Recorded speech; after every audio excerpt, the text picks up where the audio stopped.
স্বপ্নাদেশের নির্দেশে মা কালীর খোঁজে মেদিনীপুরে এসেছিলেন এক ভক্ত। বহু খোঁজাখুঁজির পর তিনি যখন মীরবাজারের এক ভগ্ন দেওয়াল খুঁড়লেন, তখনই মাটির নিচ থেকে প্রকাশ পেলেন দেবীর স্বস্তিক চিহ্ন ও খড়গ।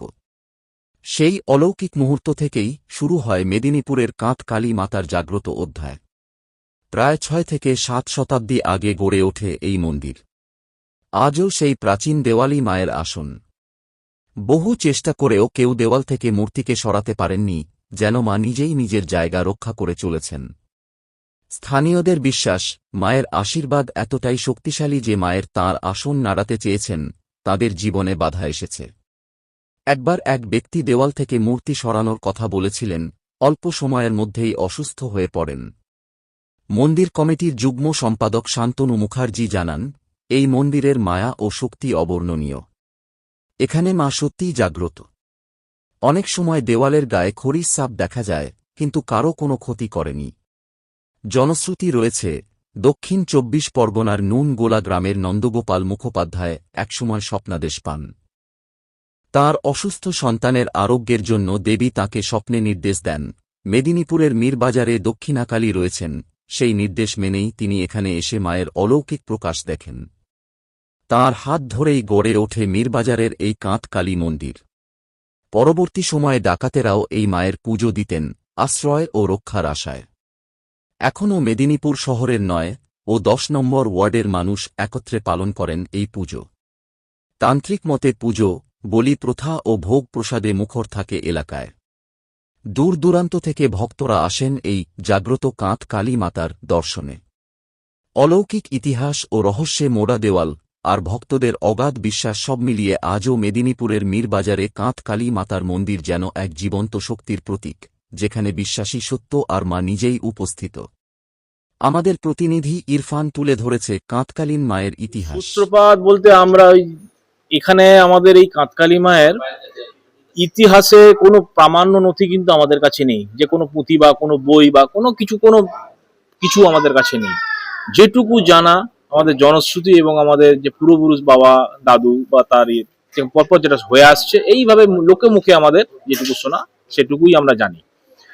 সেক্ষেত্রে আমরা যেটা জানতাম যে কলকাতা নিবাসী এক ব্যবসায়ীর সন্তান খুব অসুস্থ হয়ে পড়েছিলেন, আজ থেকে বলা যায় ৬০০-৭০০ বছর আগেকার ঘটনার কথা বলছি। সেই সময় সেই ব্যবসায়ীকে মা এখানে স্বপ্ন দিয়েছিলেন যে আমি অবিভক্ত, তখন তো মেদিনীপুর ভাগ হয়নি, অবিভক্ত মেদিনীপুরের এই মীরবাজার এই স্থানে আমি আছি, এখানে এসে আমাকে পুজো দে, তাহলে তোর সন্তান সুস্থ হয়ে যাবে। ব্যবসায়ী সঙ্গে সঙ্গে এসেছিলেন এইখানে, অনেক খুঁজে টুজে এই জায়গাটা পেয়েছিলেন। দেখছিলেন একটা বড় গাছের সঙ্গে, অশ্বত্থ গাছের সঙ্গে একটা দেয়ালের সঙ্গে আছে কি না একটি স্বস্তিক চিহ্ন, একটি খড়গ চিহ্ন, খড়গ মা কালীর প্রতীক। সেই হিসাবে উনি দেখলেন যেটা নিশ্চয়ই মা এখানে বিরাজ করছেন। উনি পুজো দিলেন ভক্তি ভরে, অলৌকিকভাবে। তারপর দেখা গেল সত্যিকারের সেই ব্যবসায়ীর সন্তান কিন্তু কয়েকদিনের মধ্যেই সুস্থ হয়ে উঠলেন। তখন উনি কিন্তু মাঝে মধ্যে এটা শোনা, উনি প্রায় এখানে আসতেন, পুজো দিতেন, চলে যেতেন। তারপর কালের নিয়মে উনিও বয়স ওনার হয়ে গেল, ওনার মৃত্যু হলো। তারপর উনি কিন্তু বা ওটা বাড়ির থেকে তারপর আর কেউ সেইভাবে এখানে কেউ আসছে না, যেটুকু শুনেছি। তারপর তখন এই সময় এই এলাকা তখন তো কিছুই ছিল না, ছিল ঘন জঙ্গল, এখানে শিয়াল কুকুর এই থাকতো সেখানে। আর কি ছিল না, এখানে ছিল ভয়ঙ্কর নাকি যেটু শোনা ডাকাত। এই ডাকাতের তারপরে এই মায়ের আরাধনা শুরু করেছিলেন। ডাকাতদের আরাধনা মানে আমরা যেটুকু জানবো, এখানে মায়ের নিশ্চয় তান্ত্রিক মতেই হবে, তান্ত্রিক মতেই তারা আরাধনা করতেন। তারপর সময় চলে গেল, সময় যত এগিয়েছে, তারপর শোনা গেল যে এখানে কোনো জায়গা থেকে এক সাধু এইখানে এসে একটা কুটির তৈরি করে মায়ের আরাধনা করতেন। সেই সাধু কে, কোত্থেকে এসছেন, এ বিষয়ে কিন্তু আমরা বা কোনো প্রমাণও নেই, সবটাই জনশ্রুতি। তার নামটুকু শুদ্ধ আমরা জানি না, কিন্তু শোনা যায় তিনি এসেছিলেন, মায়ের সাধনাও করতেন এই মন্দিরের পাশেই একটা চালা নির্মাণ করে। তারপর হঠাৎ করতে করতে করতে করতে হঠাৎ একদিন অলৌকিক ভাবে, কোন রহস্যময় ভাবে এই সাধু কিন্তু উদা হয়ে যান মন্দির থেকে। তাকে আর কেউ কখনো দেখেনি। তবে এখানে এই বর্তমান সময়ে যারা পাশাপাশি থাকেন, দু একজন নাকি বলেছেন যে কোনো এক সময় রাত্রের দিকে হোক বা একদম ভোরের দিকে কোনো এই সাধুকে নাকি তারা দেখতে পেয়েছেন। এটা কি বলবো, এই বিশ্বাসে মেলায় বস্তু তর্কে বহুদূর এই ব্যাপারটা। এবার আমরা চোখে দেখিনি, অনেকে কিন্তু এই কথাটা বলেছে। সাধু কিন্তু এখনো মাঝে মধ্যে এখানে আসেন নাকি। সাধু তো আসবেন না, তার আত্মা আসে না। প্রথম বহুদিন এই স্বস্তিক এবং খড়গের উপরেই হতো। এই যে আমার পাশে বসে আছেন যে আমাদের যুগ্ম সম্পাদক জয়দেব দাস মহাশয়, ওনার বাবা এই মন্দিরে এখন মারা গেছেন, এক কনিষ্ঠ ভক্ত ছিলেন।